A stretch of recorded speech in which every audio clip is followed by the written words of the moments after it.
Thank you so much for joining us for Your Voice, Your Stories. I'm Randall Newsom. Each week, we're focusing on issues that impact your community and highlighting the people working to make our neighborhoods better. Here's what we got for you tonight.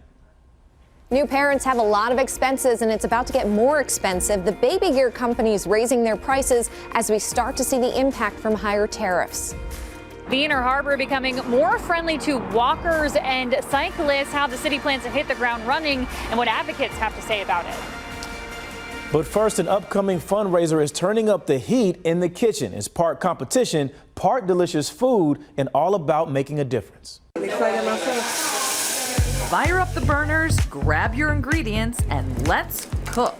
Yes, if you like food competitions and you like great food, Plated is absolutely the place you want to be. Plated is a fundraiser hosted by the Franciscan Center to benefit its culinary training program, Dignity Plates. 3 chefs, all graduates of the program, are competing for bragging rights. So let's meet the competitors. Challenge. Another challenge. Sheila Studevant from Cohort 11. She hopes to one day open a food truck. Sheila is most excited to present her food at Plated. They're very good. I don't know how to explain it, but when you cook something and you see someone eating and they are enjoying it, it does my heart wonders. I said I want to compete next year, and I actually did. I'm here. Shirley Murray from Cohort 9. She works at the Franciscan Center and at their social enterprise, the B&O Railroad Cafe. This is what I wanted to start and what I wanted to do, so I was kind of lucky to get into it. So, yeah, it was like a blessing to me. I love to cook. I'm excited. Amber Hall, also of Cohort 11. She works in the kitchen at the Franciscan Center and doesn't plan to watch any cooking competition shows before the challenge. I didn't want any of their cooking styles to play out in mine. I wanted mine to be absolutely unique. The contestants are making a dish of their choosing with 45 minutes to cook. They may be competitors, but they all share a deep appreciation for what they learned during their time with Dignity Plates. It was a wonderful experience, and I wouldn't change it for the world. The students go through an intense 13-week program to gain the skills needed to work in the culinary and hospitality industry. The cost to them is nothing. And while they're training to become top chefs, they're getting support in other areas like housing and transportation. We're able to help them in life, help make decisions, and just be there when they're just trying to figure out, what do I do in this moment? Each cohort only holds 12 spots, and culinary director Chef Derek Purcell says they often get dozens, if not hundreds, of applications. So as we continually evolve the program, we'll look to hold additional classes because we recognize there is a need and people want to better their lives. The competition at Plated this year is fierce. The true winners are the future culinary students who will be set up for success. And Plated is Tuesday, April 29th at the B&O Railroad Museum. Our own Megan Knight will be there as the MC, and there will be other food and drink vendors and raffle prizes as well. Many big-ticket baby items are made overseas and are not exempt from rising tariffs. A baby store owner shared how a popular stroller will cost hundreds more in just a few weeks. New parents know babies cost a lot. A new high-end stroller system can be upwards of $1,200. And it's about to get more expensive as newly announced tariffs will change how much companies pay to import products and parts made overseas. There is no scenario where we could pretend like it's not going to happen. Pascal Yamin is the CEO of Zilliant, a pricing platform. They recently surveyed over 400 senior executives on how they'll respond to tariffs. Just under half said they plan to reduce operational expenses and will work to maintain pricing. However, 44% plan to pass increased costs to consumers. Smaller companies don't have as much leverage to negotiate with their suppliers. Smaller companies don't have as much capacity to absorb the cost or absorb the margin hit. They don't have as much operational cost to shed either. Up a Baby, a leading baby gear company just outside of Boston, released a statement on their website notifying parents that while they've made every effort to absorb as much of the cost as possible, price increases are unfortunately unavoidable. A baby store owner in D.C. posting some of those price increases set to go into effect on May 5th, including one of the most popular stroller models increasing $300, and its compatible car seat jumping $150, meaning this complete system will soon cost an additional $450. 95% of what you see in our store when you walk in is gently used. Parents can buy now to lock in current prices, Or Kristen Suter, owner and operator of Once Upon a Child in Timonium, suggests buying gear secondhand for a serious bargain. The majority of what we sell in this store actually retails for about $5 and under. So our goal is to keep our price points at 50 to 70% of the original retail value. Nuna is another brand increasing their costs. We do have a Nuna mix, and that is currently retailing on our floor for $225. Those sets start upwards of $800 and can go up from there. While Nuna and UPPAbaby are considered high-end, there are other stroller brands selling for under $100. Anywhere from 30, 40, 50 to 80, and it would have been double, if not more, than that retail. Apparel and shoes are also top sellers. This was an Under Armour Heat Gear new with tags, $10. You can also find deals online through Facebook Marketplace and groups. A Maryland mom starting modern-era resellers, helping families get a little back while finding their items new homes. I always say we're somewhere in between consignment and cash for clothes. With clothing and toys selling for just a few dollars. Now, I've been doing this for so long, I can't justify buying new, honestly, because you know, a $30 shirt, we can get it for $6 or $7. It just doesn't make sense. Her group ships nationwide with new members joining every day. This year, we're already at 136 inquiries for the year, where last year we were only at 51 inquiries at this point. So definitely more people are trying to sell their clothes. And while tariffs may push consumers to panic buy, these resourceful moms know there are more affordable options. Everything can be washed, everything can be cleaned, and you know, it's all has new life. They grow so quickly. You only use some of these things for 3 months and then they're outside of the weight and the height range. So do yourself a favor, and if you jump on the bandwagon sooner than later, you save yourself a lot more money. Make sure to check that any secondhand toys or items online haven't been recalled. Kristen already does that at her store. And if gently used isn't your thing, Once Upon a Child and many Facebook groups have products that are still new in the box or with the original tags, but a fraction of the cost. Mallory Safaste, WMAR 2 News. The Inner Harbor is changing in more ways than one. I'm Blair Sable, and the city's DOT announced plans to make this area more pedestrian and bike friendly. Advocates say it's a win, but have their reservations. On the bustling Pratt Street corridor along the Inner Harbor, cars rush past pedestrians as they put one foot in front of the other, their head on a swivel. Because it has a high volume of crashes, especially with pedestrians, any safety improvements we can make are good.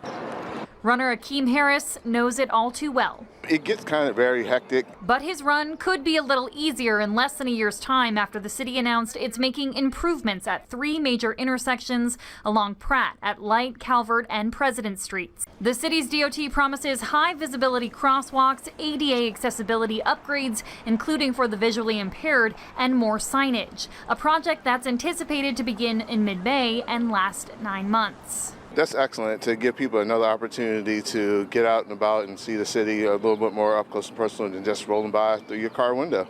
Executive Director of Bike More Jed Weeks says this keeps Baltimore rolling in the right direction.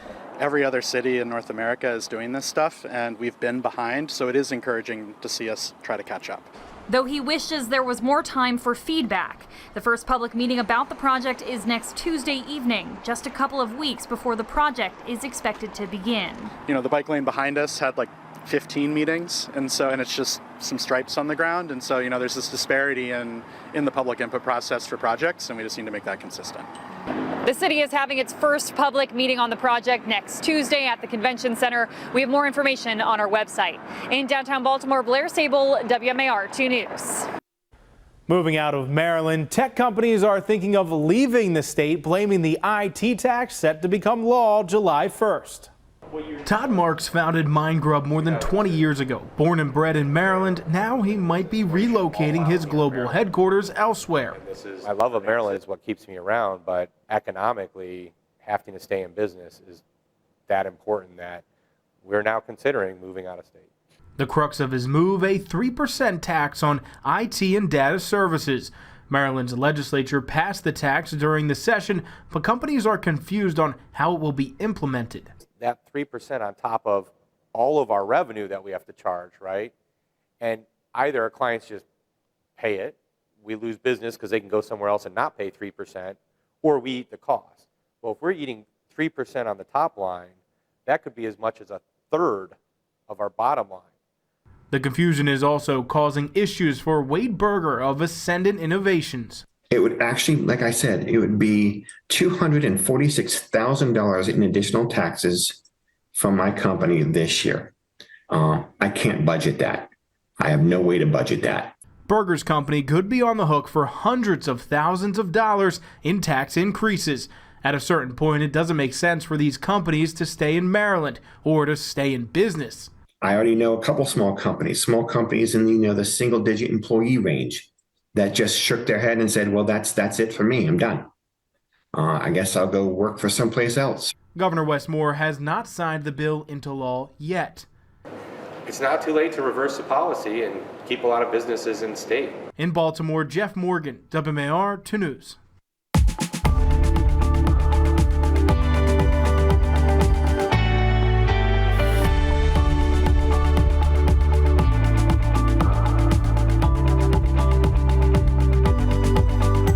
You're watching WMAR 2 News, part of the Scripps News Group.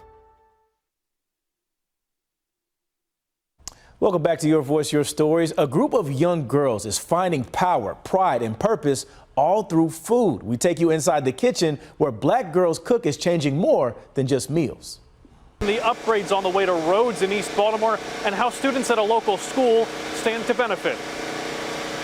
And an historic landmark is now home to artists and culture makers. We show you some of the amazing things being created at Hooper House. I'm Jack Watson in East Baltimore. Upgrades are on the way for infrastructure in this neighborhood, and students at a local school stand to benefit. We gotta cover it. All right, now you can. Earth Day might just be the best day for this. Adept Baltimore students plant a tree, symbolic of new things to come. And having safer and better streets and calmer streets are going to be good for the students and good for the community members and families. Peter Canham is principal at K-8 Henderson Hopkins School, right along busy Ashland Avenue, one of several streets to get an upgrade in a nearly $10 million project. Better roadways, walkways, and water mains. And for the students, better lighting and a safer journey home. It is more than roads and sidewalks for us. It's about building stronger connections, improving access, and laying the groundwork for opportunity. Since 2002, public and private funds boost East Baltimore Development Incorporated. The project ushered in on Tuesday is the latest in a long-term effort to revitalize and reinvigorate this area. When we talk about infrastructure, folks normally just think about simple things like roads and sidewalks, and this project will do that, as you've heard. But this is about much more than that. It's about the green space, the trees. We have to reimagine what infrastructure and public infrastructure is for the modern era. Here in Eager Park, the planned improvements run along Ashland Avenue, Eager Street, Chester Street, and Patterson Park Avenue. More than $7 million combined came from the federal and state governments. We pride ourselves on being a community school servicing the East Baltimore community, and the infrastructure investments, the roads, the sidewalks, the greenery, safe passage really helps in the overall mission to revitalize and rebuild Baltimore and East Baltimore. With growing young minds at Henderson Hopkins, planting the tree is much more appropriate than breaking the ground as you see elsewhere. Leaders expect this branch to be done within a year.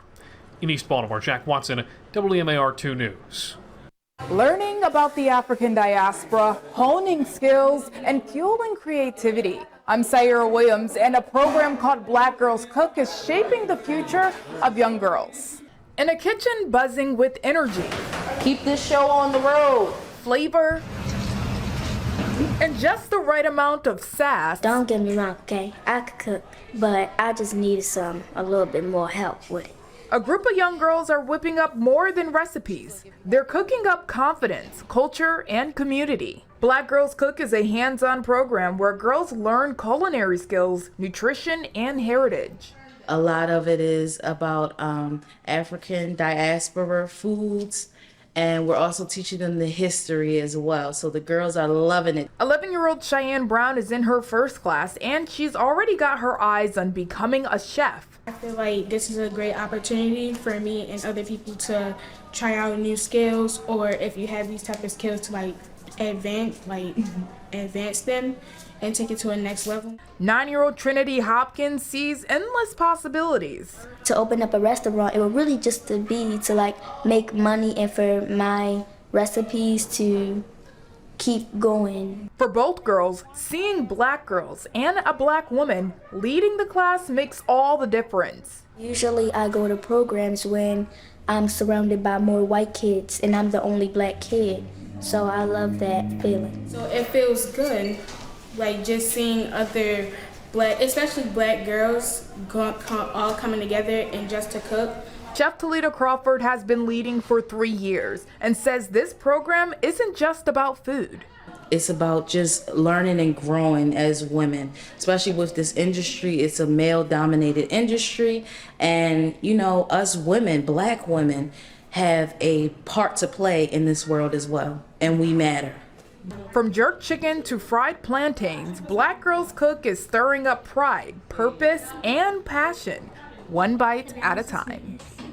Enjoy this amazing meal. Thank you. And if you would like to sign your little girl up for a class, you can head to our website at WMAR2news.com. But for now, in Highlandtown, Sayera Williams, WMAR 2 News. To me, Hooper House is just like a creative ecosystem that's being built from young creatives that have been already building around and throughout Baltimore City. Come one, come all. There's something for everyone in this big house. The James E. Hooper House, to be exact. When you arrive at this ornate but somehow unassuming building on the corner of St. Paul and 23rd, you might liken it to any other historic edifice. And though you may not be entirely mistaken in this assumption, once you look a bit closer, you'll see that it's much, much more. It's great energy. I try to be here as much as possible. I've never been in a space like this in the city. I don't think there's anything else you could really compare to it. The Hooper House, as it's known today, was once a single-family home built by its namesake, James E. Hooper, in 1886. Since then, it's lived many different lives, from operating as a headquarters for the Red Cross and later becoming longtime home to Morpheus Records, producing albums for Maryland bands Beach House and Future Islands, amongst others. Nowadays, it serves its community in a different and perhaps more inclusive way. This place filled a void, and they really focus on highlighting creators. Upon entry to the Hooper House, you'll find yourself in Mama Coco's, a West African and Creole soul-inspired restaurant and cafe. As you move on up to the second floor, you'll find gallery spaces, painters, and Aaron Coleman, designer and founder of the clothing brand Always Working. In his flagship space, fashioned to resemble a bespoke bedroom lined with his work, he tells me that having a physical space as opposed to just being online has shifted his thought process around his brand. It's challenged me to actually take note of how people are responding to the things that I'm making and what I need to have to run a business on a day-to-day. Making your way to the third floor, you'll find clothing brands Hey a Kilogram, Jazz Camp, as well as Bound House, a candle and perfume shop, amongst many others. Joshua Slow of Jazz Camp tells me that being in the Hooper House has made his day-to-day a bit more scenic. It's no longer me like sitting in the basement making things. It's now like me having this big window in front of me and being able to sew and craft these pieces for people that I'm caring about, you know. And creative partner of Hooper House, Michael Haskins Jr., doesn't hesitate to remind us that even though the house is open, supporting its tenants takes a bit more than a quick visit. It's about not just knowing that it's here and not just, championing the fact that it exists. It's about really coming in and having these physical connections and patronizing the businesses. In Baltimore, Felix Abison, WMAR 2 News. Follow WMAR 2 News on social media for daily content. Are you dealing with itchy eyes? Are you sneezing a lot? It begs the question, is allergy season worse this year? The answer is a resounding yes. We talked to a Maryland scientist about why it's been so rough and why addressing climate change could help.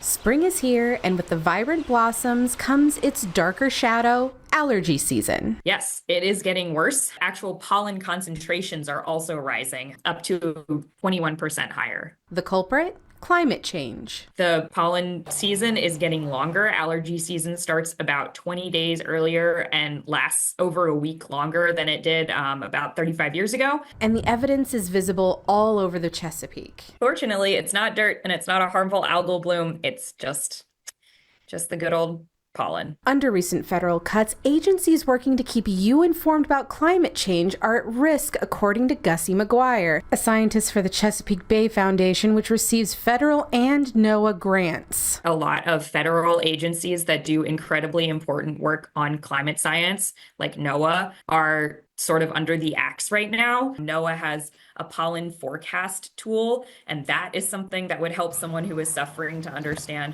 when and how to go outside. McGuire says the best thing you can do is let your state and local representative know you care about climate change research and science. Pushing for restoration and full funding of all of these programs is probably the most important thing you can do right now. According to McGuire, funding climate programs is vital for continued community health and safety. I think that something that people may not always think about is how many aspects of their life is related to science, related to climate. We are also organisms who live in the environment. So when things are impacting the environment, they are also impacting us, from our mental health to our physical health to the safety of our homes and roadways and schools. And if you just need a little help surviving the allergy season this year, the Mayo Clinic recommends wearing a face mask for outside chores, showering and washing your clothes when you get home, and getting a HEPA filter for your bedroom.